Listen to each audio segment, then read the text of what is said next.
सो hey everyone, आप लोग का बहुत बहुत स्वागत है हमारे यूट्यूब चैनल स्टडी पॉइंट रहा में। तो गाइज आप लोगों के लिए मैसेज जीडी 2025 का जीके जीएस का प्रीवियस ईयर सेट लेकर आए होंगे, जो आप सभी स्टूडेंट के लिए बहुत ज्यादा इंपॉर्टेंट होने वाला है। तो आप सभी स्टूडेंट से ये रिक्वेस्ट है कि प्लीज वीडियो को अंत तक जरूर देखिएगा एंड कोशिश करिएगा नोट बनाने का, क्योंकि गाइज नोट बहुत ज्यादा इंपॉर्टेंट होता है।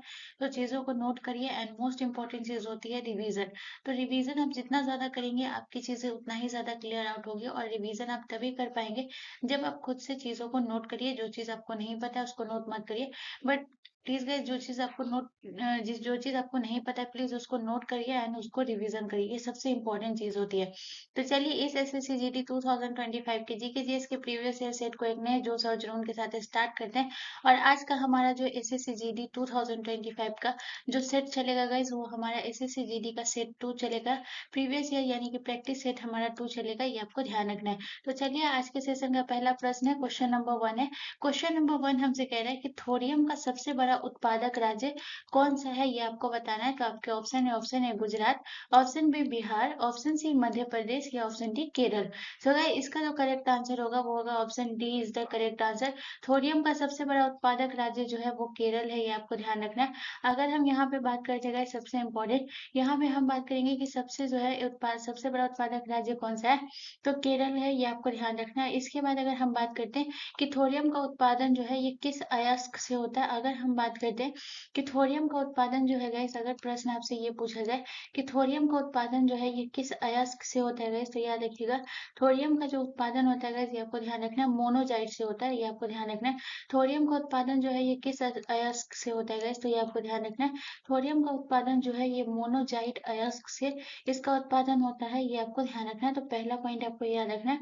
उसके बाद गाइस आपको सेकंड पॉइंट क्या याद रखना है, दूसरा पॉइंट आपको ये याद रखना है कि इसमें जो है थोरियम का जो है उत्पादन जो होता है गाइस, तो इसका उपयोग जो है ये कहाँ किया जाता है गाइस, तो ये आपको ध्यान रखना है कि थोरियम का जो है इसका जो है उपयोग होता है गाइस, याद रखिएगा ये परमाणु ऊर्जा में होता है, ये आपको ध्यान रखना है। इसका उपयोग जो है गाइस ये कहाँ होता है, तो ये आपको ध्यान रखना है कि थोरियम का उपयोग जो होता है गाइस, ये आपको ध्यान रखना है। इसका उपयोग जो होता है ये परमाणु ऊर्जा में जो होता है, ये इसका उपयोग होता है, ये आपको ध्यान रखना है। थोरियम का जो है उपयोग होता है परमाणु ऊर्जा के परमाणु ऊर्जा के उत्पादन में गाइस, याद रखिएगा परमाणु ऊर्जा के उत्पादन में जो है इसका उपयोग होता है, ये भी आपको ध्यान रखना है। उसके बाद अगर हम सेकंड पॉइंट की बात करें कि ये आपको याद रखना है गाइस कि थोरियम जो है गाइस, ये आपको ध्यान रखना है ये एक रेडियोधर्मी पदार्थ है, ये आपको ध्यान रखना है कि थोरियम जो है गाइस, ये आपको ध्यान रखना है ये एक रेडियोधर्मी तत्व है, ये आपको ध्यान रखना है।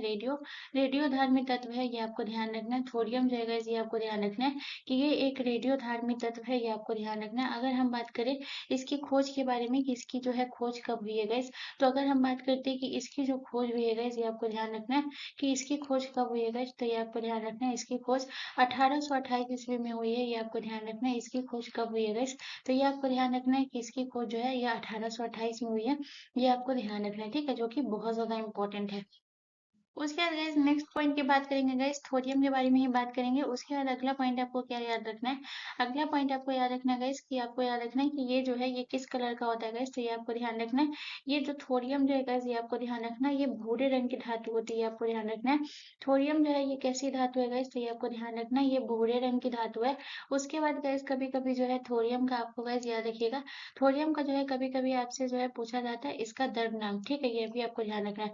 तो अगर हम बात करते हैं कि थोरियम का जो है गाइस, यहाँ पे लिख लीजिएगा थोरियम के, अगर हम द्रव्यनांक के बारे में बात करते हैं कि इसका द्रव्यनांक कितना होता है गाइस, तो ये आपको ध्यान रखना है कि थोरियम के अगर द्रव्यनांक के बारे में बात करें गाइस, तो ये आपको ध्यान रखना है इसका जो द्रव्यनांक होता है वो 145 डिग्री सेल्सियस होता है, ये आपको ध्यान रखना है। इसका जो है ये कितना होता है गाइस द्रव्यनांक, तो याद रखिएगा 145 डिग्री सेल्सियस होता है। लेकिन अगर इसी जगह आपसे गाइस यहाँ पे याद रखिएगा कि अगर आपसे क्वथनांक पूछे, अगर आपसे क्वथनांक पूछेगा इस, तो ये भी आपको ध्यान रखना है। क्वथनांक अगर पूछेगा इस, तो ये भी आपको ध्यान रखना है कि इसका क्वथनांक जो है ये कितना होता है गाइस, तो ये आपको ध्यान रखना है। इसका क्वथनांक जो है ये कितना होता है, इसको सही से लिख लीजिएगा। इसका जो है क्वथनांक कितना होता है गाइस, ये आपको ध्यान रखना है। तो अगर क्वथनांक कभी कभी है ना गाइस, क्वथनांक भी पूछ लेता है और कभी कभी है ना द्रव्यनांक भी पूछता है, ठीक है। तो अगर हम इसके क्वथनांक के बारे में बात करें तो इसका जो है ये क्वथनांक कितना होता है गाइस, तो याद रखिएगा 2800 डिग्री सेल्सियस होता है, ये आपको ध्यान रखना है। तो इस तरीके से आपको जो है थोरियम के बारे में इतना पॉइंट याद रखना है। और सबसे बड़ा जो उत्पादक राज्य है जो कि केरल है, ये आपको ध्यान रखना है। इसके अलावा अगर हम बात करें कि थोरियम के केरल के बाद जो है ये किसका नंबर आता है गाइस, तो याद रखिएगा थोरियम में केरल के बाद जो है जिसका नंबर आता है गाइस, याद रखिएगा इसके बाद जो है झारखंड इसका उत्पादन करता है, ये आपको ध्यान रखना है। केरल के बाद जो है झारखंड इसका उत्पादन करता है, ये आपको ध्यान रखना है। उसके बाद याद रखिएगा झारखंड के बाद जो है गाइस, याद रखिएगा इसका उत्पादन और कहाँ होता है, तो झारखंड के बाद याद रखिएगा इसका उत्पादन जो है ये बिहार में भी होता है थोरियम का, ये भी आपको ध्यान रखना है। इसके अलावा गाइस आपको याद रखना है कि इसका उत्पादन जो है ये तमिलनाडु में भी होता है, ये आपको ध्यान रखना है। इसके बाद जो है इसका उत्पादन और कहाँ होता है, तो तमिलनाडु में भी होता है। तो यहाँ से जो है आपको राज्य याद रखना है कि इसका उत्पादन कहाँ कहाँ होता है, ये आपको ध्यान रखना है, ठीक है। तो थोरियम से रिलेटेड आपको इतना पॉइंट याद रखना है। चलिए नेक्स्ट क्वेश्चन की तरफ। अगला क्वेश्चन हमारा क्वेश्चन नंबर 2 है गाइस। क्वेश्चन नंबर 2 हमसे कह रहा है कि निम्नलिखित में से कौन सी पुस्तक राजा कृष्णदेव राय द्वारा लिखी गई थी, ये आपको बताना है। तो आपके ऑप्शन है Priyadarshika, option B Amuktamalyada, option C Kadambari या ऑप्शन डी अष्टाध्यायी। तो गाइस इसका जो करेक्ट आंसर होगा वो होगा option B is the correct answer. जो राजा कृष्णदेव राय के द्वारा जो पुस्तक लिखी गई थी गाइस, ये आपको ध्यान रखना है। आमुक्त माल्या जो है ये राजा कृष्णदेव राय द्वारा लिखा गया था। उसके बाद जो है सबसे इंपॉर्टेंट पूछा जाता है कि किसके दरबार में जो है अष्टदिग्गज थे गाइस, ये आपको ध्यान रखना है। बहुत बार ये पूछा गया ये प्रश्न कि अष्टदिग्गज जो है निम्नलिखित में से किसके दरबार में थे गाइस, तो ये आपको ध्यान रखना है। अष्टदिग्गज जो है गाइस, याद रखिएगा अष्टदिग्गज जो है ये किसके दरबार में थे, तो याद रखिएगा अष्टदिग्गज जो है ये कृष्णदेव राय के दरबार में थे, ये आपको ध्यान रखना है, ठीक है। उसके बाद अगर हम बात करते हैं गाइस कि इसमें जो है आमुक्त माल्या जो है गाइस, याद रखिएगा ये कृष्णदेव राय ने लिखा था। लेकिन अगर आपसे ये प्रश्न पूछे कि इन्होंने किस भाषा में लिखा था गाइस, तो ये आपको ध्यान रखना है। इन्होंने इसको जो है तेलुगु में लिखा था, ये आपको ध्यान रखना है। ये किस में लिखा था, तो याद रखिएगा इन्होंने इसको तेलुगु में लिखा था, ये भी आपको ध्यान रखना है। उसके बाद गाइस आपको याद रखना है कि ये कृष्णदेव राय जो है गाइस, ये आपको ध्यान रखना है कि कृष्णदेव राय से आपको एक और पॉइंट याद रखना है, जो कि आपको याद रखना है। कृष्णदेव राय से आपको एक और पॉइंट याद रखना है, जो कि आपको क्या याद रखना है, तो याद रखिएगा कृष्णदेव राय जो है ये बाबर के समकालीन थे। तो कभी कभी प्रश्न पूछा जाता है गाइस कि निम्नलिखित में से कौन से ऐसे राजा हैं जो बाबर के समकालीन थे गाइस, तो ये आपको ध्यान रखना है। कृष्णदेव राय जो है ये बाबर के समकालीन थे, बहुत इंपॉर्टेंट पॉइंट है। ये जितना भी लिखा है गाइस, ये दोनों पॉइंट जो है ये पूछा गया है आपका प्रश्न कि जो है अष्टदिग्गज किसके दरबार में थे और बाबर के समकालीन कौन थे, ये आपको ध्यान रखना है कि ये बाबर के समकालीन थे, ये भी आपको ध्यान रखना है, ठीक है। कृष्णदेव राय, यहाँ से आपको इतना याद रखने के बाद अगर हम बात करते हैं कादम्बरी के बारे में, तो गाइस सबसे इम्पोर्टेंट अगर हम बात करते हैं कि कादम्बरी जो है ये किन्होंने लिखा था गाइस, तो याद रखिएगा कादम्बरी जो है गाइस, याद रखिएगा बाण भट्ट लिखे थे, याद रखिएगा कादम्बरी जो है ये किसने लिखा था गाइस, तो ये आपको ध्यान रखना है। कादम्बरी जो है ये बाण भट्ट लिखा था, जो कि गाइस याद रखिएगा कादम्बरी जो पुस्तक थी इसमें किसके बारे में बताया गया था गाइस, तो याद रखिएगा हर्षवर्धन के बारे में जो है उसके बारे में लिखा गया था। और बाण भट्ट ने कादम्बरी भी लिखा था। और एक और याद रखिएगा, एक और इन्होंने कौन सी पुस्तक लिखी थी गाइस, तो याद रखिएगा बाण भट्ट ने कादम्बरी भी लिखा था। और एक और याद रखिएगा हर्षचरितम, ठीक है, जिसमें हर्ष के चरित्र के बारे में यानी कि हर्ष के पूरी जीवन के बारे में लिखा था। तो याद रखिएगा हर्षचरितम ये किसने लिखा था गाइस, तो याद रखिएगा ये भी बाण भट्ट ने लिखा था। उसके बाद अगर हम बात करते हैं प्रियदर्शिका, प्रियदर्शिका जो है ये किन्होंने लिखा था गाइस, तो याद रखिएगा प्रियदर्शिका जो है ये किसने लिखा था गाइस, तो आपको याद रखना है प्रियदर्शिका जो है ये राजा हर्षवर्धन ने लिखा था, ठीक है, ये आपको ध्यान रखना है। ये किसने लिखा था गाइस, तो याद रखिएगा राजा हर्षवर्धन ने जो है कौन सी पुस्तक लिखी थी गाइस, तो ये आपको ध्यान रखना है राजा हर्षवर्धन ने प्रियदर्शिका लिखी थी, ये आपको ध्यान रखना है। इसके अलावा अगर हम बात करें प्रियदर्शिका के अलावा इन्होंने और कौन कौन सी पुस्तक लिखी थी, तो याद रखिएगा प्रियदर्शिका लिखी थी हर्षवर्धन के द्वारा। और कौन कौन सी पुस्तक लिखी गई थी, तो याद रखिएगा इनके द्वारा जो है आपको याद रखना है रत्नावली, रत्नावली जो है ये किन्होंने लिखा था गाइस, तो ये आपको ध्यान रखना है हर्षवर्धन ने जो है रत्नावली पुस्तक लिखी थी, प्रियदर्शिका लिखी थी। और एक और याद रखिएगा गाइस जो लिखी थी इसने आपको याद रखना है नागानंदा, नागानंदा भी किन्होंने लिखा था गाइस, तो ये आपको ध्यान रखना है। नागानंदा भी जो है ये हर्षवर्धन ने लिखा था, ये भी आपको ध्यान रखना है, ठीक है। उसके बाद गाइस अगर हम बात करते हैं अष्टाध्यायी, अष्टाध्यायी जो है ये किन्होंने लिखा था गाइस, तो ये आपको ध्यान रखना है। पाणिनि ने जो है ये कौन सी पुस्तक लिखी थी गाइस, तो ये आपको ध्यान रखना है। पाणिनि ने जो है ये अष्टाध्यायी लिखा था, ये भी आपको ध्यान रखना है, ठीक है। चलिए नेक्स्ट क्वेश्चन की तरफ। अगला क्वेश्चन हमारा क्वेश्चन नंबर 3 है गाइस। क्वेश्चन नंबर 3 कह रहा है कि निम्नलिखित में से नट पूजा लोक नृत्य किस राज्य से संबंधित है, तो आपके ऑप्शन है असम से, ऑप्शन बी मध्य प्रदेश से, ऑप्शन सी राजस्थान से या ऑप्शन डी मिजोरम से। तो अगर इसका जो करेक्ट आंसर होगा वो होगा option A is the correct answer. Assam से जो है आपका कौन सा संबंधित है गाइस, तो याद रखिएगा नट पूजा जो है ये असम से संबंधित है। अगर हम बात करें असम से और कौन कौन सा नृत्य जो है ये आपका संबंधित है गाइस, तो आप सबसे पहले आपको याद रखना है बिहू।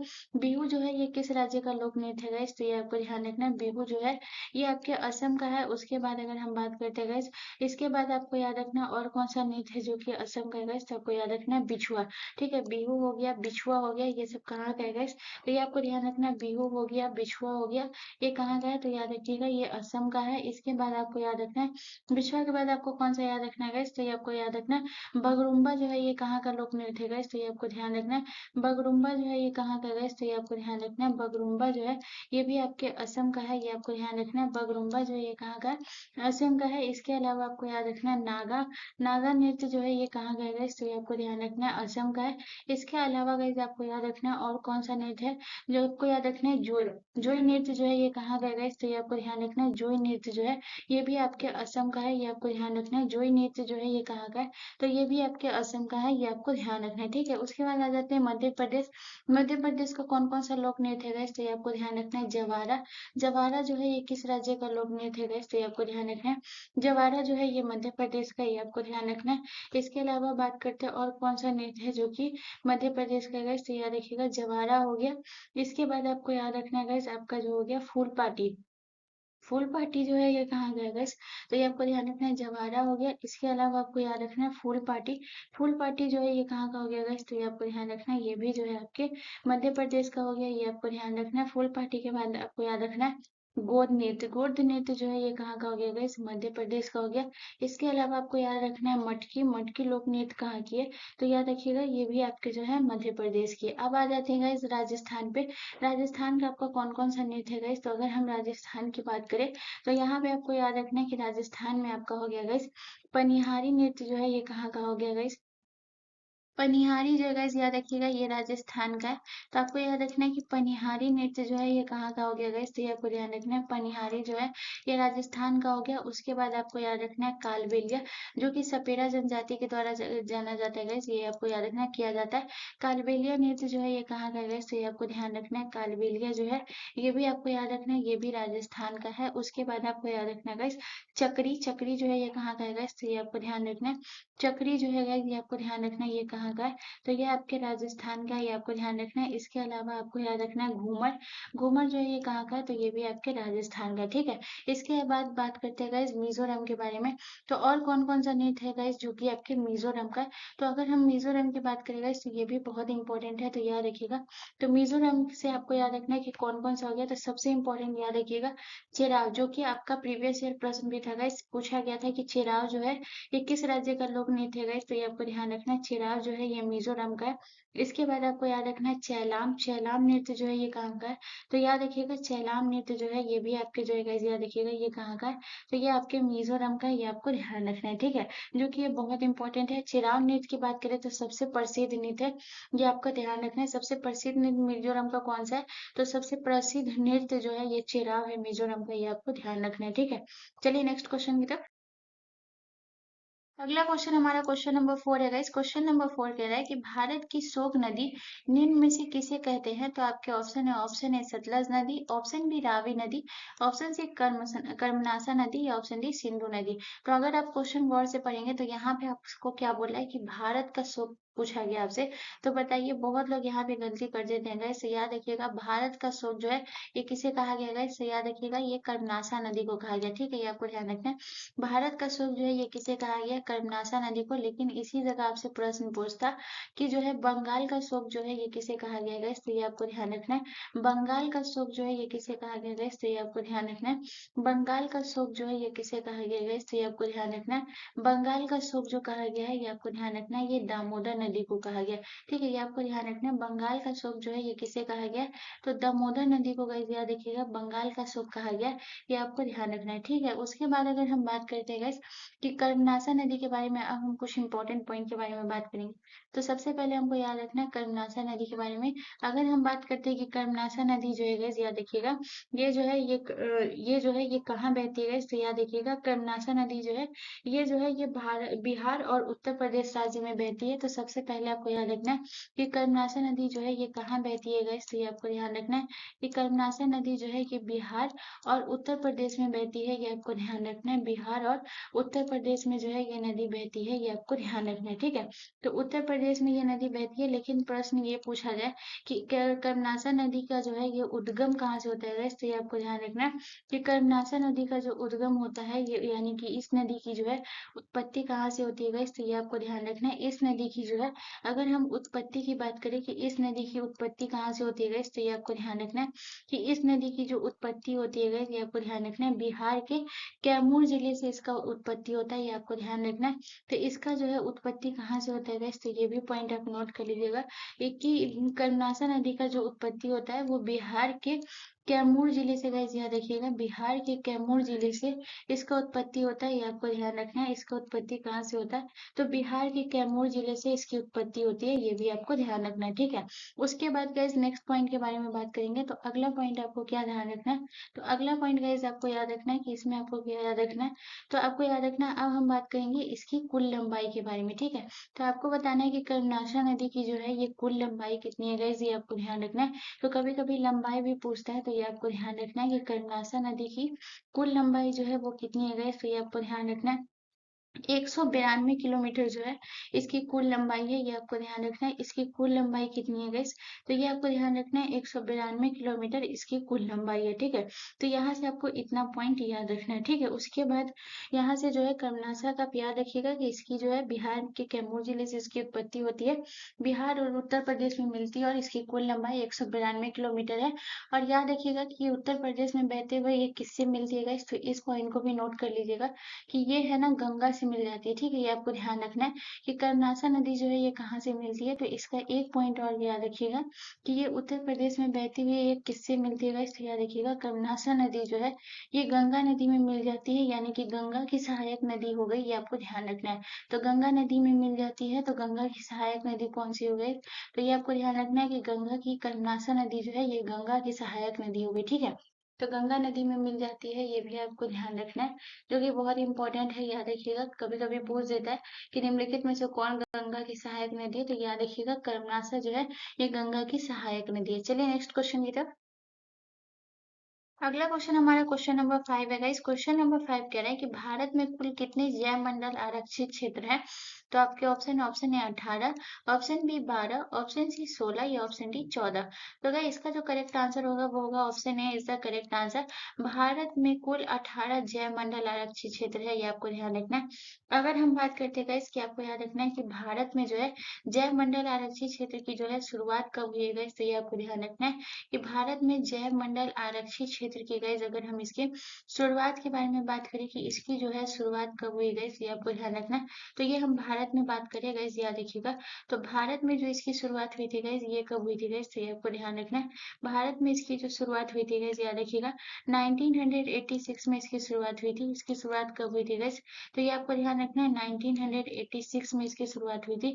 लेकिन इसी जगह आपसे प्रश्न पूछता है कि विश्व में इसकी शुरुआत कब हुई थी गाइस, तो यहाँ पे अगर आपसे प्रश्न पूछा जाता है गाइस कि विश्व में इसकी शुरुआत कब हुई है गाइस, तो ये आपको ध्यान रखना है कि विश्व में जो है यहाँ पे कंफ्यूज नहीं होइएगा। अगर भारत पूछे तो 1986, और अगर विश्व में इसकी शुरुआत पूछे गाइस तो याद रखिएगा विश्व में जो इसकी शुरुआत हुई थी वो 1971 में हुई थी, ये आपको ध्यान रखना है। अगर विश्व में इसकी शुरुआत पूछे गाइस तो याद रखिएगा विश्व में इसकी शुरुआत कब हुई थी, तो याद रखिएगा विश्व में इसकी शुरुआत हुई थी 1971 में जो है इसकी शुरुआत हुई थी। तो इस दो पॉइंट को सबसे पहले याद रखना है। अब बात करते हैं कि भारत में कुल कितने जैव मंडल आरक्षित क्षेत्र हैं, तो टोटल 18 क्षेत्र हैं, ये आपको ध्यान रखना है। अगर इसमें हम बात करते हैं गाइस कि 18 क्षेत्र हैं और इसमें से आपको याद रखना है कि 12 क्षेत्र को जो है गाइस याद रखिएगा। आपको क्या याद रखना है, पहला पॉइंट आपको क्या याद रखना है कि 12 क्षेत्र को जो है गाइस याद रखिएगा यूनेस्को में शामिल किया गया, ये आपको ध्यान रखना है। 12 क्षेत्र को जो है ये गाइस याद रखिएगा ये किसमें शामिल किया गया, तो याद रखिएगा 12 क्षेत्र को जो है ये यूनेस्को में जो है शामिल किया गया, ये भी आपको ध्यान रखना है, जो कि बहुत ज्यादा इंपॉर्टेंट है। याद रखिएगा किसे शामिल किया गया, यूनेस्को में शामिल किया गया है, ये आपको ध्यान रखना है, जो कि बहुत बार पूछा भी गया, तो याद रखिएगा जो कि बहुत इंपॉर्टेंट है। यूनेस्को में शामिल किया गया है, ये भी आपको ध्यान रखना है। उसके बाद बात करते हैं भारत का पहला जो कौन है गाइस, अगर हम बात करते हैं कि पहला कौन है जिसे यूनेस्को में शामिल किया गया गाइस, तो ये आपको ध्यान रखना है। पहला आरक्षित क्षेत्र की अगर हम बात करें, कौन है जिसे यूनेस्को में शामिल किया गया, तो ये आपको ध्यान रखना है, नीलगिरी। नीलगिरी को गाइस याद रखिएगा, नीलगिरी को जो है यूनेस्को में शामिल किया गया, ये आपको ध्यान रखना है। पहला जो है ये आपका नीलगिरी है, जिसे 1986 में यूनेस्को में शामिल किया गया, ये आपको ध्यान रखना है। 1986 में गाइस याद रखिएगा, इसे जो है यूनेस्को में शामिल किया गया, ये आपको ध्यान रखना है। कब शामिल किया गया गाइस, तो ये आपको ध्यान रखना है 1986 में। पहला जो है वो कौन सा है, नीलगिरी है, जिसे 1986 में, यहाँ पे सही से लिख लीजिएगा, 1986 में जो है इसे यूनेस्को में शामिल किया गया था, ये आपको ध्यान रखना। और जो आपके 12वें नंबर पे है, पहले नंबर पे आपका जो है नीलगिरी है, जिसे यूनेस्को में शामिल किया गया। अगर हम बात करते हैं आपका जो है 12 नंबर पे कौन सा है, तो आपको याद रखना है कि 12वां नंबर पे जो है गाइस, ये आपको याद रखना है 12वां नंबर पे जो है ये आपका कौन सा है गाइस, तो ये आपको ध्यान रखना है। 12 नंबर पे आपका कौन सा है, तो याद रखिएगा 12 नंबर पे जो है ये आपका कौन सा है, तो याद रखिएगा 12 नंबर पे आपका पन्ना है, ठीक है। ये आपको ध्यान रखना है। 12 नंबर पे आपका कौन सा है गाइस, तो ये आपको याद रखना है, पन्ना है, जिसे यूनेस्को में शामिल किया गया। तो ये आप याद रखिएगा गाइस, ये भी बहुत इंपॉर्टेंट है, ठीक है। चलिए नेक्स्ट क्वेश्चन की तरफ। अगला क्वेश्चन हमारा क्वेश्चन नंबर 6 है गाइस। क्वेश्चन नंबर 6 हमसे कह रहा है कि the test of my life पुस्तक के लेखक कौन है। तो आपके ऑप्शन है, option A Milkha Singh, option B R Ashwin, option C Yuvraj Singh, या option D Advani. So guys इसका जो करेक्ट आंसर होगा वो होगा option C is the correct answer, the test of my life. याद रखिएगा, the test of my life पुस्तक के लेखक कौन है गाइस, तो याद रखिएगा युवराज सिंह जो है ये the test of my life के लेखक हैं गाइस, याद रखिएगा। अगर हम मिल्खा सिंह की बात करें गाइस, तो यहाँ पे आपको याद रखना है मिल्खा सिंह जो है ये किसके लेखक है गाइस, तो ये आपको ध्यान रखना है। मिल्खा सिंह जो है गाइस, याद रखिएगा the race of my life पुस्तक के लेखक कौन है गाइस, तो ये आपको ध्यान रखना है कि the race of my life जो है ये पुस्तक के लेखक कौन है। तो ये भी बहुत इंपॉर्टेंट है, याद रखिएगा। तो the race of my life पुस्तक के जो लेखक है, याद रखिएगा ये मिल्खा सिंह है, the race of my life पुस्तक के लेखक। उसके बाद अगर हम बात करते हैं आर अश्विन के बारे में गाइस, तो याद रखिएगा आर अश्विन ने कौन सी पुस्तक लिखी थी गाइस, तो ये आपको ध्यान रखना है। आर अश्विन ने लिखा था आई हैव द स्ट्रीट्स, ठीक है, ये आपको ध्यान रखना है। इन्होंने कौन सी पुस्तक लिखी थी गाइस, तो ये आपको ध्यान रखना है। आई हैव द स्ट्रीट्स पुस्तक के लेखक कौन से है गाइस, तो ये आपको ध्यान रखना है। आई हैव द स्ट्रीट्स पुस्तक के लेखक जो है ये आर अश्विन है, ये आपको ध्यान रखना है, ये आपको ध्यान रखना है, ठीक है।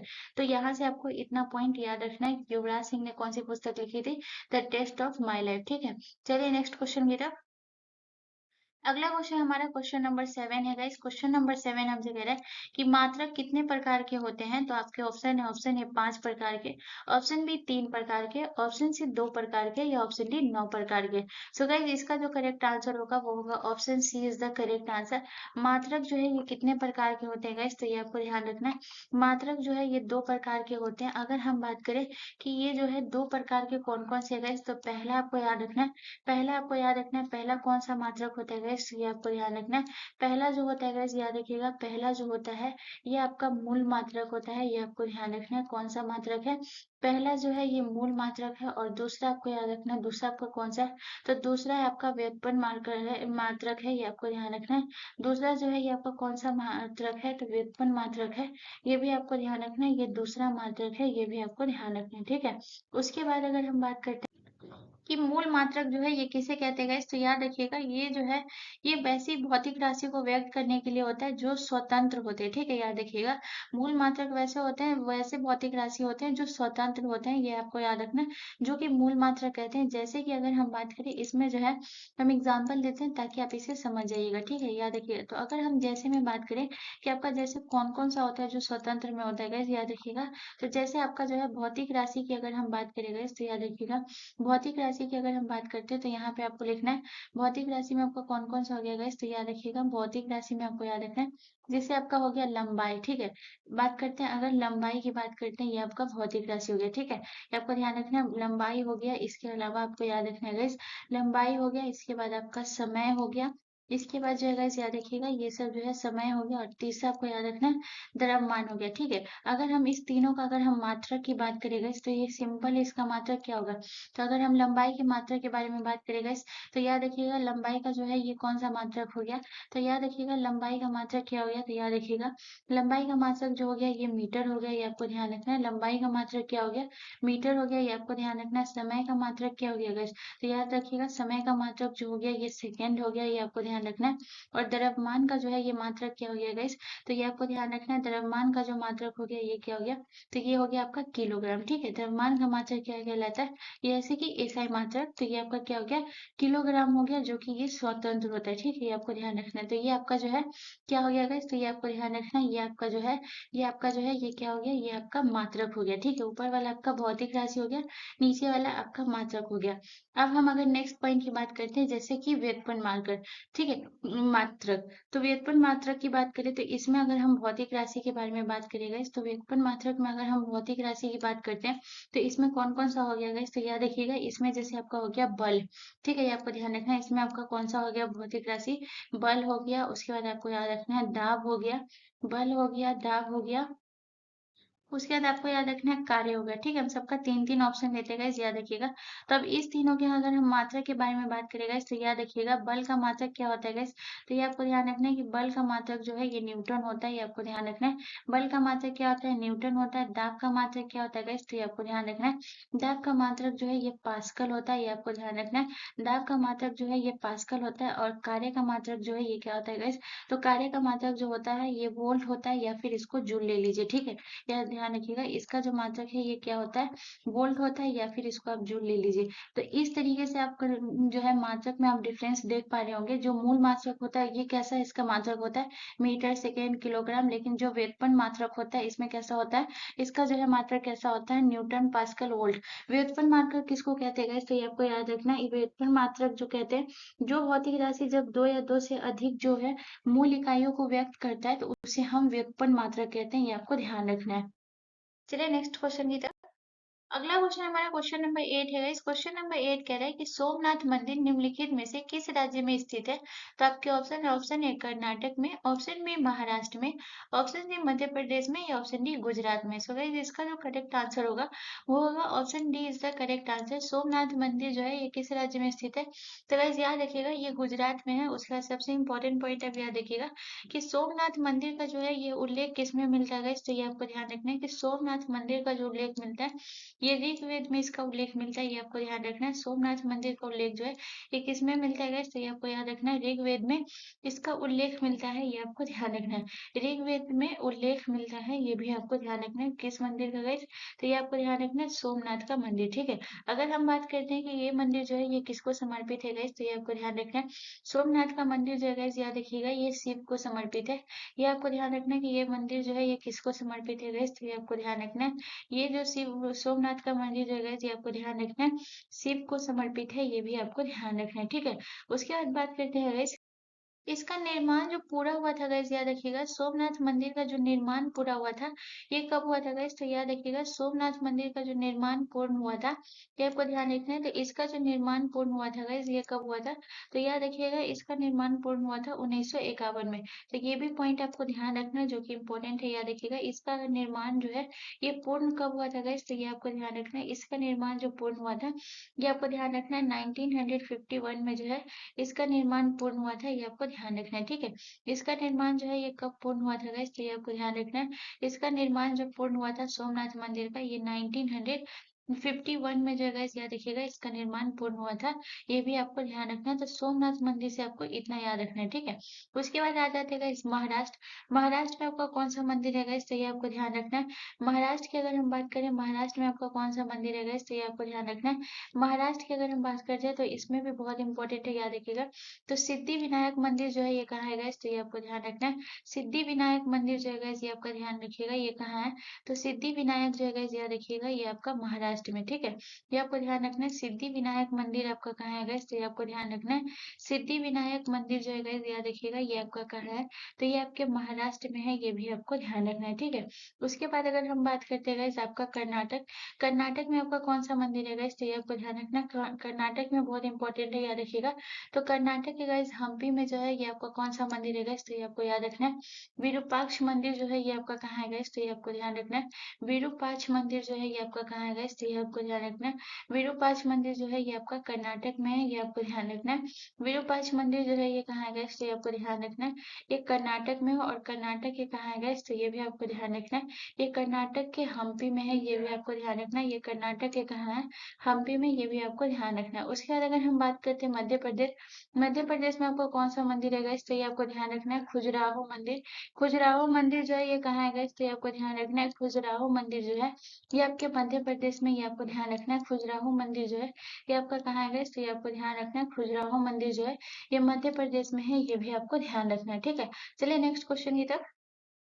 अगला क्वेश्चन हमारा क्वेश्चन नंबर 9 है गाइस। क्वेश्चन नंबर 9 हमसे कह रहा है कि भारत में प्रथम कोयला खान कहाँ खोदी गई थी, तो आपके ऑप्शन है आसनसोल में, ऑप्शन बी झरिया में, ऑप्शन सी रानीगंज में, या ऑप्शन डी धनबाद में। सो गाइस इसका जो करेक्ट आंसर होगा वो होगा option C is the correct answer. Bharat में पहला कोयला खान जो है ये कहाँ खोली गई थी गाइस, तो ये आपको ध्यान रखना है। पहला खान जो है ये रानीगंज में खोला गया था, ये आपको ध्यान रखना है। रानीगंज आपका कहाँ पड़ता है गाइस, तो ये आपको ध्यान रखना है। रानीगंज जो है ये आपका पश्चिम बंगाल में पड़ता है, जो कि बहुत बार ये एग्जाम में पूछा जाता है, बहुत इंपॉर्टेंट है गाइस, याद रखिएगा। भारत में पहला खदान खोला गया था रानीगंज, जो कि पश्चिम बंगाल में गाइस। अगर हम बात करते हैं गाइस कि ये जो है ये खान जो है ये किसके द्वारा खोला गया था गाइस, तो याद रखिएगा ये खोदी गई थी किसके द्वारा गाइस, तो ये भी आपको ध्यान रखना है। कोयला खदान जो खोली गई थी गाइस, ये आपको ध्यान रखना है।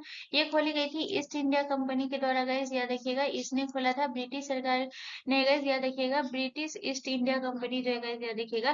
ब्रिटिश ईस्ट इंडिया कंपनी के द्वारा जो है ये खदान खोला गया था, ये आपको ध्यान रखना है।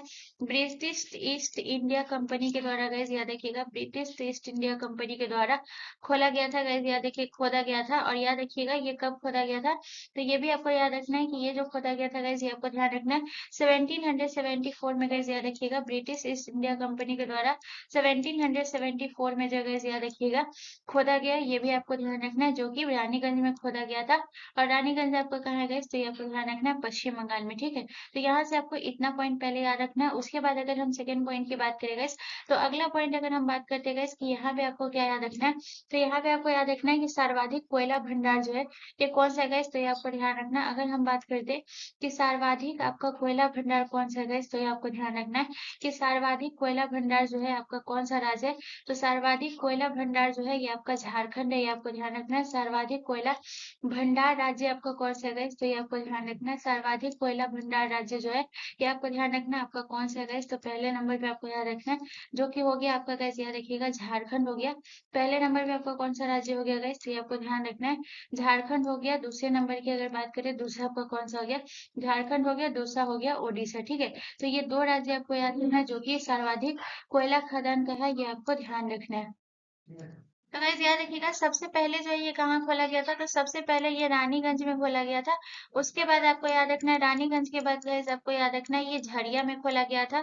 उसके बाद गाइस याद रखिएगा, झरिया के बाद आपको याद रखना है ये बोकारो में खोला गया था। तो किस तरीके से ये खदानें खोली गई थी गाइस, ये आपको ध्यान रखना है, बोकारो में खोदा गया था।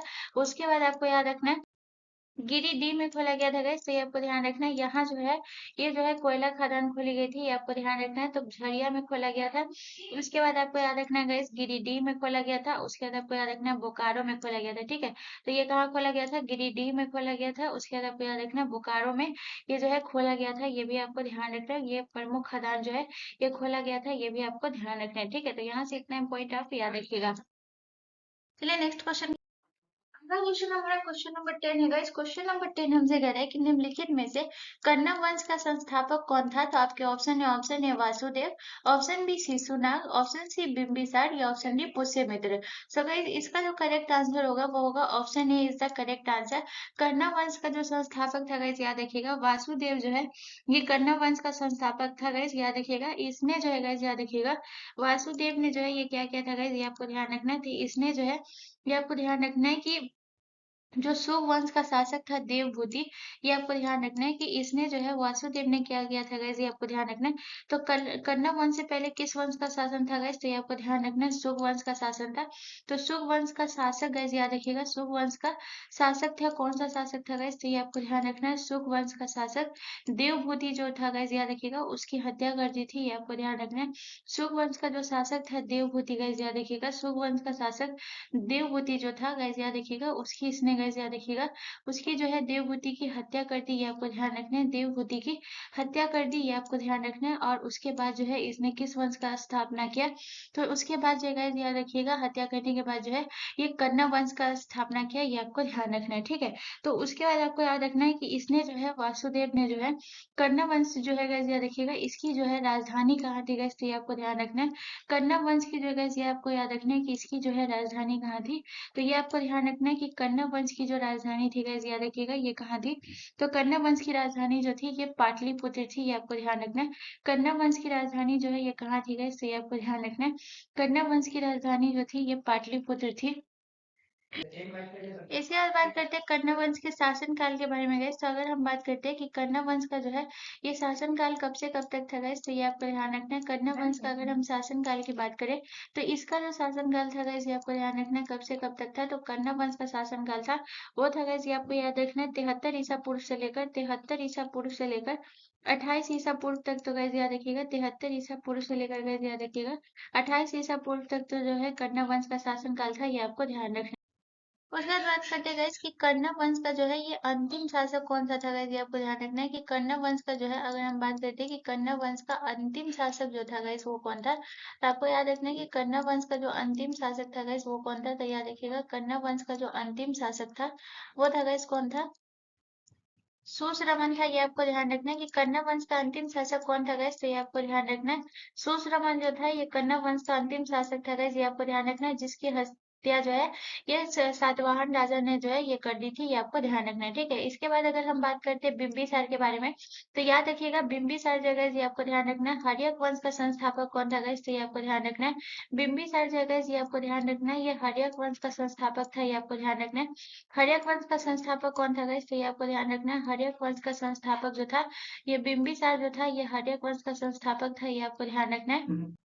अगर बात करते हैं कि इसने अपनी जो है राजधानी कहाँ बनाई थी गाइस, तो ये आपको ध्यान रखना है कि हर्यक वंश ने का जो संस्थापक था बिंबिसार, इसकी राजधानी जो थी ये कहाँ थी, यहाँ देखिएगा हर्यक वंश की राजधानी कहाँ थी गाइस, तो ये आपको ध्यान रखना है कि हर्यक वंश की जो राजधानी थी गाइस, ये आपको ध्यान रखना है कहाँ थी, तो इसकी राजधानी जो थी ये राजगिरी थी, आपको ध्यान रखना है। इसकी राजधानी जो थी ये कहाँ थी गाइस, तो ये आपको ध्यान रखना है राजगिरी जो है इसकी राजधानी थी, ये आपको ध्यान रखना है, ठीक है। उसके बाद अगर हम बात करते हैं कि शिशुनाग वंश के संस्थापक कौन थे गाइस, तो ये आपको ध्यान रखना है कि शिशुनाग वंश के संस्थापक जो है ये कौन थे, तो इसके ही नाम से है गाइस, तो ये आपको ध्यान रखना है शिशुनाग वंश के जो संस्थापक थे वो शिशुनाग ही थे, ये आपको ध्यान रखना है। शिशुनाग वंश के संस्थापक कौन थे गाइस, तो ये आपको ध्यान रखना है शिशुनाग वंश के संस्थापक शिशुनाग थे गाइस, याद रखिएगा।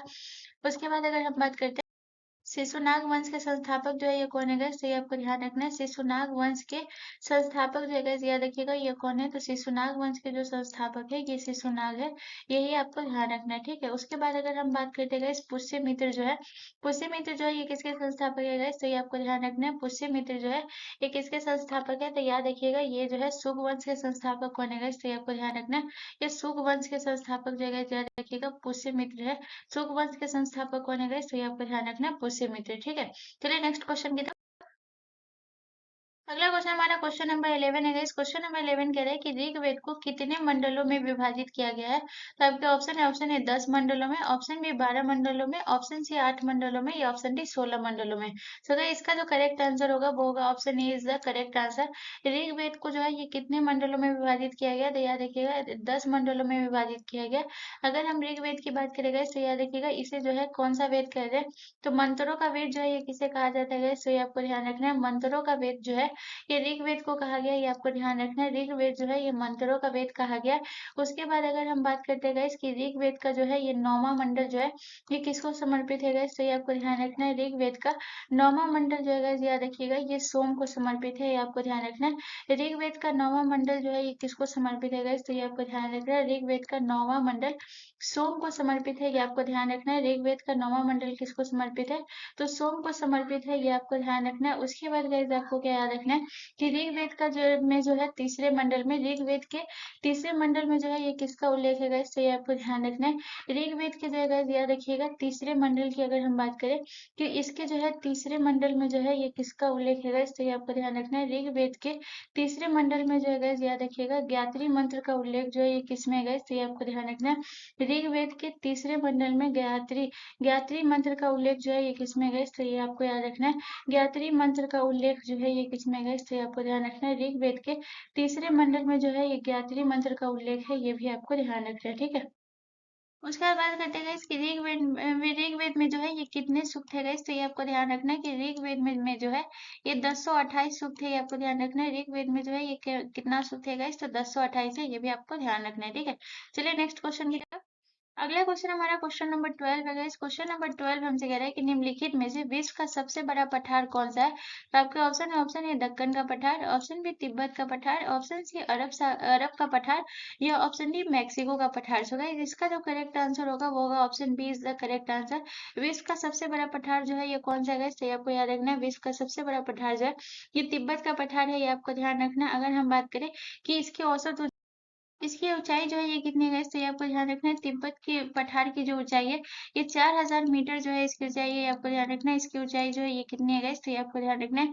तिब्बत के पठार का जो ऊंचाई है गाइस ये आपको ध्यान रखना है, 4000 मीटर जो है इसकी ऊंचाई है तिब्बत के पठार की, ये आपको ध्यान रखना है, ठीक है। जिसे जो है गाइस याद रखिएगा तिब्बत के पठार को जगह से याद रखिएगा दुनिया का छत भी कहा जाता है, ये आपको ध्यान रखना है।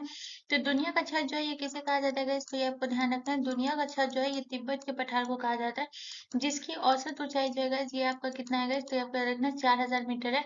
तो दुनिया का छत जो है ये किसे कहा जाता है गाइस, तो ये आपको ध्यान रखना है तिब्बत के पठार को, ठीक है। उसके बाद आ जाते हैं गाइस दक्कन के पठार पे। दक्कन का पठार बहुत इंपॉर्टेंट है, याद रखिएगा। तो दक्कन के पठार से बहुत सारे प्रश्न बनते हैं। तो सबसे पहले अगर हम बात करते हैं कि ये जो है दक्कन का पठार जो है ये कितने राज्यों में फैला हुआ है गाइस, तो ये आपको ध्यान रखना है। ये जो है दक्कन का पठार जो है गाइस ये आपको ध्यान रखना है 8 राज्यों में फैला हुआ है, ये आपको ध्यान रखना है। दक्कन का पठार जो है ये कितने राज्यों में फैला हुआ है गाइस, तो ये आपको ध्यान रखना है 8 राज्यों में जो है ये फैला हुआ है, ये आपको ध्यान रखना है। दक्कन का पठार जो है ये कितने राज्यों में फैला है, तो 8 राज्यों में जो है ये फैला हुआ है, ये आपको ध्यान रखना है, ठीक है। उसके बाद बात करते हैं गाइस दक्कन का पठार जो है इसका आकार कैसा है गाइस, तो ये आपको ध्यान रखना है। इसका आकार जो है गाइस ये आपको ध्यान रखना है, इसका आकार कैसा है। तो दक्कन के पठार का जो आकार है गाइस ये आपको ध्यान रखना है, त्रिभुजाकार जो है इसका आकार है गाइस, ये भी आपको ध्यान रखना है। अब बात करते हैं गाइस कि इसकी जो है गाइस ऊंचाई कितनी है गाइस, तो ये आपको ध्यान रखना है।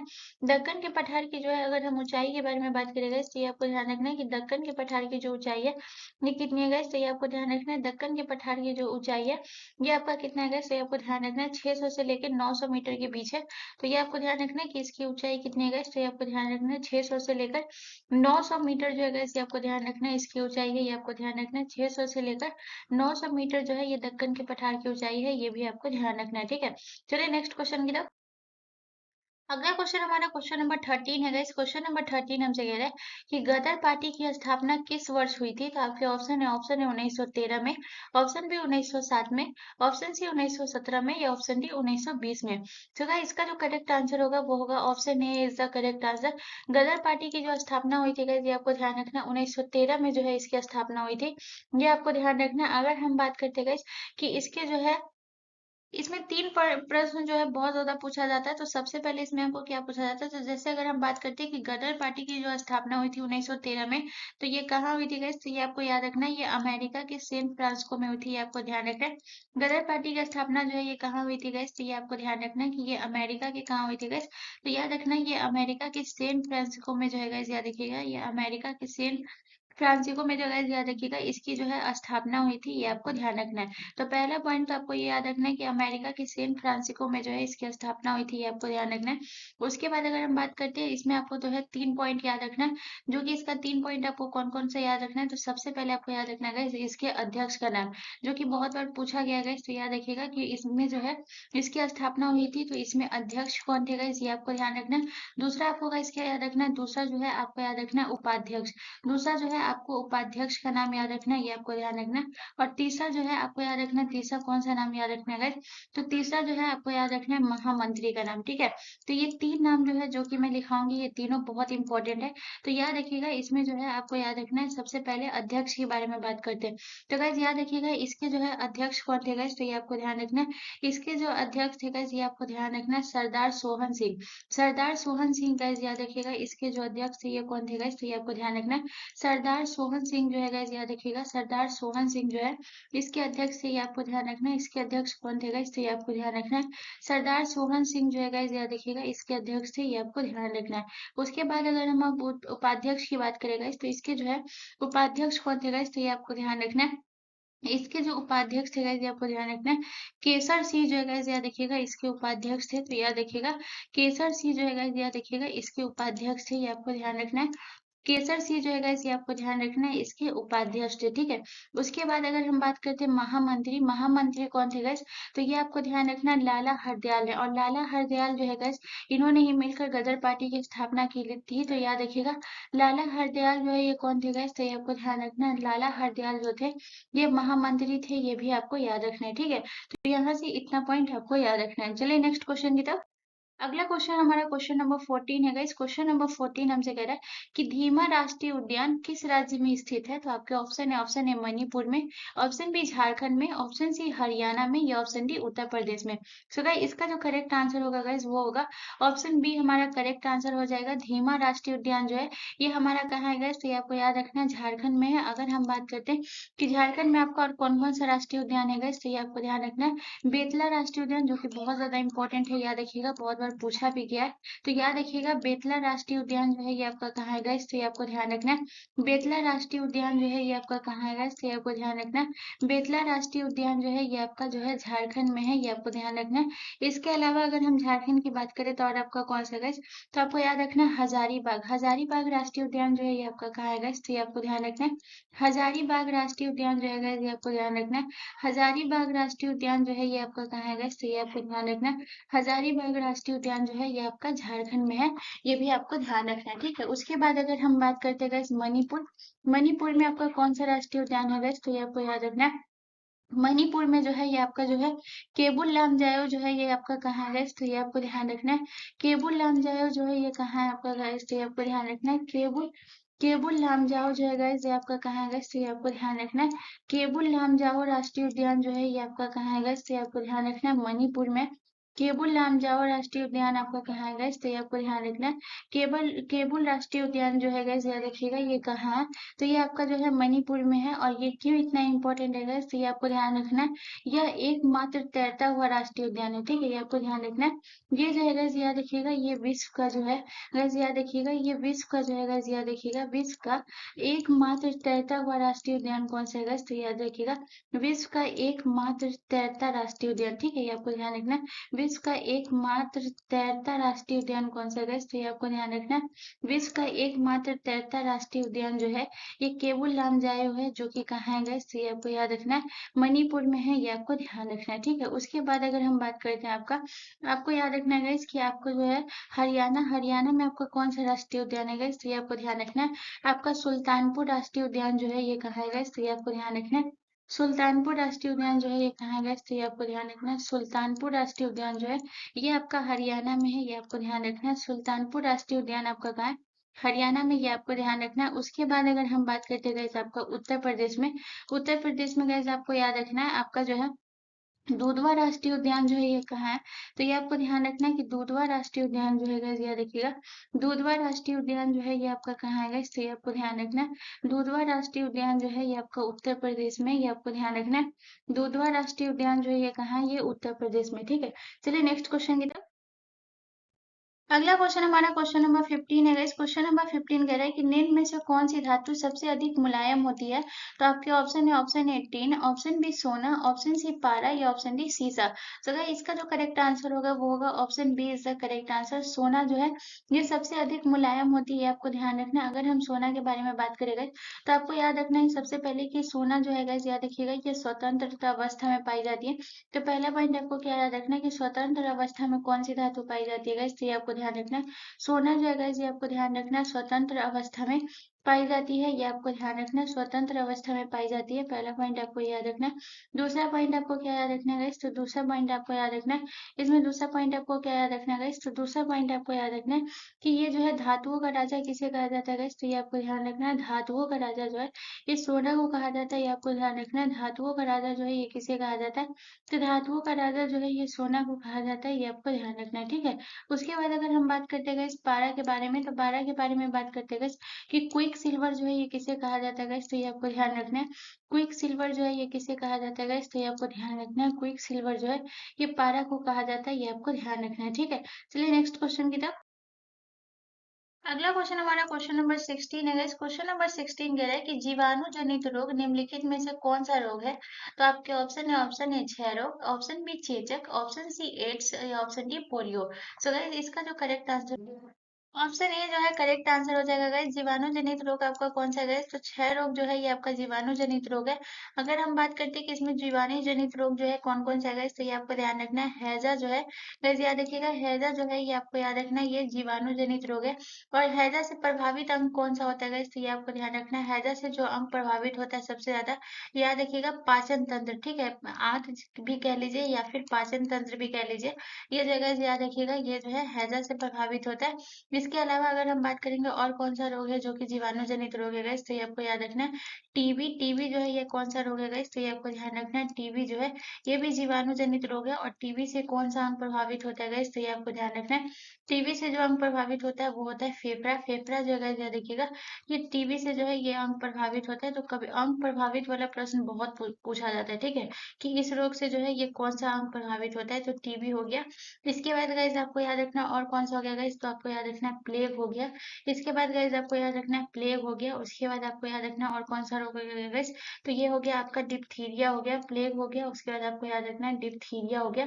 तो अब हम बात करते हैं गाइस कि प्लेग से जो है ये कौन सा अंग प्रभावित होता है गाइस, तो याद रखिएगा प्लेग से जो है ये कौन सा अंग प्रभावित होता है, तो लिम्फ ग्रंथि जो होती है ना गाइस, ये आपको ध्यान रखना है। लिम्फ ग्रंथि जो होती है ये जो है प्रभावित होता है, ये आपको ध्यान रखना है। डिप्थीरिया से कौन सा होता है गाइस, तो याद रखना है डिप्थीरिया से जो अंग प्रभावित होता है वो आपका होता है गला। डिप्थीरिया से जो है गला प्रभावित होता है। इसके अलावा और बात करते हैं कि और कौन सा जो आपका जीवाणु जनित रोग है गाइस, तो यहाँ पे आपको याद रखना है, जो है आपको याद रखना है टाइफाइड। टाइफाइड जो है गाइस याद रखिएगा, ये आपका जीवाणु जनित रोग है, ये आपको ध्यान रखना है। टाइफाइड जो है ये आपका जीवाणु जनित रोग है। टाइफाइड से आपका कौन सा अंग प्रभावित होता है गाइस, तो ये आपको ध्यान रखना है। टाइफाइड से जो होता है गाइस याद रखिएगा, ये जो है आपका आंत प्रभावित होता है, ये आपको ध्यान रखना है। टाइफाइड से आपको कौन सा अंग प्रभावित होता है, आंत होता है। इसके बाद गाइस याद रखिएगा आपका जो है कौन सा हो गया, टेटेनस हो गया। टिटेनस जो है गाइस याद रखिएगा, टिटेनस जो है ये भी आपका जीवाणु जनित रोग है। टिटेनस जो है ये कैसा रोग है गाइस, तो ये आपको ध्यान रखना है। टिटेनस जो है गाइस याद रखिएगा, ये जीवाणु जनित रोग है। और टिटेनस से आपका कौन सा अंग प्रभावित होता है, तो याद रखिएगा मेरु रज्जु जो है गाइस याद रखिएगा, मेरु रज्जु जो है गाइस याद रखिएगा, ये अंग जो है ये प्रभावित होता है टिटेनस से, ये आपको ध्यान रखना है, ठीक है। चलिए नेक्स्ट क्वेश्चन की तरफ। अगला क्वेश्चन हमारा क्वेश्चन नंबर 17 है गाइस। क्वेश्चन नंबर 17 कह रहा है कि 1915 से 16 में दो होम रूल लीग आरंभ किसके नेतृत्व में की गई थी? तो आपके ऑप्शन है, ऑप्शन ए तिलक व अरविंद घोष के नेतृत्व में, ऑप्शन बी तिलक व लाला लाजपत राय के नेतृत्व में, ऑप्शन बी तिलक व एनी बेसेंट के नेतृत्व में, ऑप्शन डी तिलक व विपिन चंद्रपाल के नेतृत्व में। सो गाइस इसका जो करेक्ट आंसर होगा वो होगा option C is the correct answer. Tilak व एनी बेसेंट के नेतृत्व में जो है गाइस 1915 से 16 में जो है दो रोल जो है हुआ था गाइस याद रखिएगा। दो होम रूल में आपको कैसे याद रखना है, तो गाइस याद रखिएगा कि ये जो है दो होम रूल लीग की हुआ था, जिसमें से आपको पहला याद रखना है कौन सा, तो पहला आपको याद रखना है दो होम रूल लीग की स्थापना हुई थी, जिसमें से आपको याद रखना है, इसमें से जो है आपका पहला कौन सा याद रखना है गाइस, तो याद रखिएगा जो है पुणे होम रूल, ठीक है, ये आपको ध्यान रखना है। पहला आपको कौन सा याद रखना है गाइस, तो याद रखिएगा पुणे होम रूल। तो पुणे होम रूल की जो है गाइस याद रखिएगा, इसका जो है नेतृत्व किसने किया था गाइस, तो पुणे होम रूल के जो नेतृत्व किया था गाइस, ये कौन किसने किया था, तो याद रखिएगा पुणे होम रूल की स्थापना जो है ये किसने किया था, तो याद रखिएगा ये तिलक ने किया था गाइस। याद रखिएगा ये जो है इसकी स्थापना किसने की थी, तो पुणे होम रूल की स्थापना जो है गाइस याद रखिएगा, पुणे होम रूल की स्थापना जो है ये किसने की थी गाइस, तो ये आपको ध्यान रखना है तिलक ने की थी। उसके अलावा जो है दूसरा पॉइंट आपको क्या याद रखना है, दूसरा जो है गाइस याद रखना है आपको, जो कि है मद्रास। तो याद रखिएगा मद्रास होम रूल, ठीक है। पहला पुणे है, दूसरा आपको कौन सा याद रखना है गाइस, मद्रास होम रूल। तो इस तरीके से आपको याद रखना है, तो प्रश्न पूछा जाता है मद्रास और पुणे के बारे में। तो याद रखिएगा जो मद्रास होम रूल है, मद्रास होम रूल की स्थापना किसने की थी गाइस, तो ये आपको ध्यान रखना है। मद्रास होम रूल की जो स्थापना की थी, ये किसने की थी, तो आयरलैंड की जो थी गाइस, याद रखिएगा एनी बेसेंट। एनी बेसेंट ने गाइस, याद रखिएगा मद्रास होम रूल की स्थापना जो है ये किसने की थी, तो याद रखिएगा एनी बेसेंट जो है ये गाइस याद रखिएगा एनी बेसेंट ने जो है गाइस, याद रखिएगा एनी बेसेंट ने जो है याद रखिएगा ये मद्रास होम रूल की स्थापना की थी। तो इस तरीके से आपको याद रखना है, ठीक है। चलिए नेक्स्ट क्वेश्चन की तरफ। अगला क्वेश्चन हमारा क्वेश्चन नंबर 18 है गाइस। क्वेश्चन नंबर 18 हमसे कह रहा है कि जैव प्रौद्योगिकी से आप क्या समझते हैं, तो आपके ऑप्शन है, ऑप्शन ए जंतुओं द्वारा जैविक पदार्थों का औद्योगिक स्तर पर उत्पादन, ऑप्शन बी आपसे कह रहा है पौधों द्वारा जैविक पदार्थों का औद्योगिक स्तर पर उत्पादन, ऑप्शन सी आपसे कह रहा है कि सूक्ष्म जीवों और कवक द्वारा जैविक पदार्थों का औद्योगिक स्तर पर उत्पादन, या ऑप्शन डी उपयुक्त में से सभी। तो गाइस इसका करेक्ट आंसर उपयुक्त में से सभी हो जाएगा, ऑप्शन डी करेक्ट आंसर हो जाएगा। जैविक प्रौद्योगिकी की जो है ये जो है ऑप्शन ए, ऑप्शन बी और ऑप्शन सी तीनों करेक्ट है, तो ऑप्शन डी हमारा करेक्ट आंसर हो जाएगा। चलिए नेक्स्ट क्वेश्चन की तरफ। अगला क्वेश्चन हमारा क्वेश्चन नंबर 19 है गाइस। क्वेश्चन नंबर 19 कह रहा है कि भारत में कितने यूनेस्को विश्व धरोहर स्थल है, तो आपके ऑप्शन है, option A 15, option B 43, option C 41 या ऑप्शन डी 40। सो गाइस इसका जो करेक्ट आंसर होगा वो होगा option B is the correct answer. Bharat में कितने विश्व धरोहर स्थल है, तो याद रखिएगा 43 विश्व धरोहर स्थल है। अगर हम बात करते हैं 43 में गाइस, याद रखिएगा इसमें जो है गाइस, याद रखिएगा आपको क्या याद रखना है, तो 43 में आपको याद रखना है कि इसमें जो है आपको याद रखना है कि 43 में कितना प्राकृतिक है और कितना जो है आपका जो है ये है सांस्कृतिक है, ये आपको ध्यान रखना है। तो अगर हम बात करें कि जो है आपको याद रखना है कि 43 में गैस आपको याद रखना है कि जो आपका जो है 35 जो है ये क्या है गैस, तो ये आपको ध्यान रखना है। 35 जो है गैस, याद रखिएगा 35 जो है ये आपका कौन सा है गैस, तो याद रखिएगा 35 जो है ये आपका सांस्कृतिक है, ये आपको ध्यान रखना है।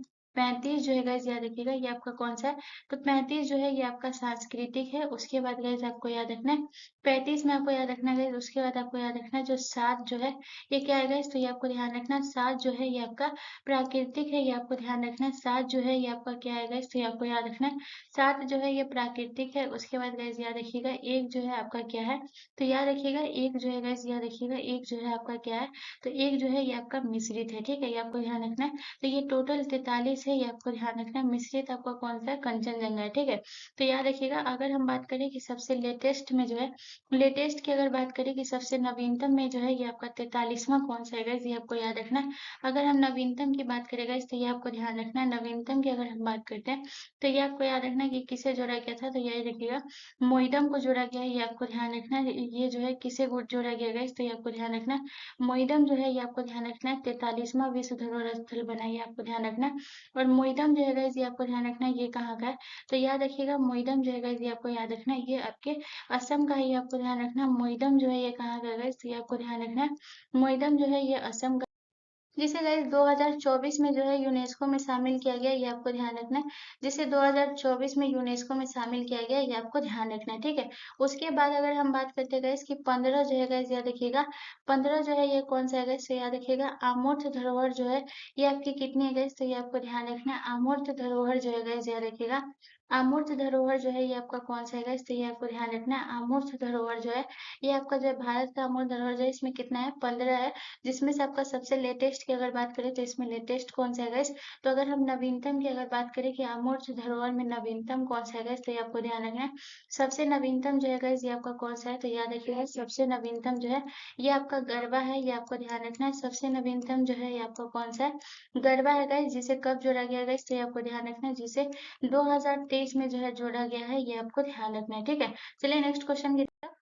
अगला क्वेश्चन हमारा क्वेश्चन नंबर 20 है गाइस। क्वेश्चन नंबर 20 हमसे कह रहा है कि कौटिल्य चाणक्य किसका प्रधानमंत्री था, तो आपके ऑप्शन, ऑप्शन ए अशोक का, ऑप्शन बी चंद्रगुप्त द्वितीय का, ऑप्शन सी चंद्रगुप्त मौर्य का, या ऑप्शन डी अजात शत्रु का। सो गाइस इसका जो करेक्ट आंसर होगा वो होगा option C is the correct answer. Kautilya जो है ये किसका प्रधानमंत्री था, तो चंद्रगुप्त मौर्य का था, तो ऑप्शन सी हमारा करेक्ट आंसर हो जाएगा। तो गाइस आपका जो है एसएससी जीडी का जो आज का जो एसएससी जीडी का सेट 2 था ये यहीं समाप्त होता है। आपको कोई भी प्रश्न है गाइस तो आप मुझे कमेंट करके जरूर पूछेगा, मैं उसको जरूर क्लियर आउट करूंगी। एंड प्लीज गाइस आप सभी नोट बनाइएगा जरूर एंड रिवीजन करिएगा। और गाइस आपको कोई भी कंफ्यूजन है तो मैं दोबारा बोल रही हूँ कि आप मुझे कमेंट जरूर करिएगा, मैं उसका जरूर रिप्लाई करूंगी। प्लीज गाइस अगर आपको ये सारी क्वेश्चन समझ में आए हैं, आपको अच्छे से समझ में आए, तो प्लीज गाइस चैनल को जरूर सब्सक्राइब कर लीजिएगा एंड बेल आइकन पे जरूर क्लिक कर लीजिएगा। मिलते हैं नेक्स्ट वीडियो में गाइस, धन्यवाद।